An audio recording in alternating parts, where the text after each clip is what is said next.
శ్రీ మహావిష్ణువు వరాహ అవతారాన్ని ధరించినప్పుడు ఆయనకి భూదేవికి జన్మించినవాడే నరకాసురుడు.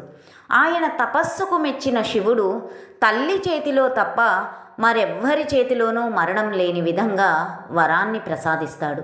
వరగర్వితుడైన నరకాసురుడు అటు దేవతలను ఇటు మానవులను నానా బాధలు పెట్టసాగాడు. ఈ విషయం తెలుసుకున్న శ్రీ మహావిష్ణువు శ్రీకృష్ణుడిగా నరకాసురుడిపై యుద్ధాన్ని ప్రకటించి సత్యభామగా జన్మించిన భూదేవిని వెంటబెట్టుకొని వెళతాడు. సతీ సమేతంగా యుద్ధానికి వచ్చిన శ్రీకృష్ణుణ్ణి ఎగతాళి చేసిన నరకాసురుడు ఆమె చేతిలో ప్రాణాలు కోల్పోతాడు.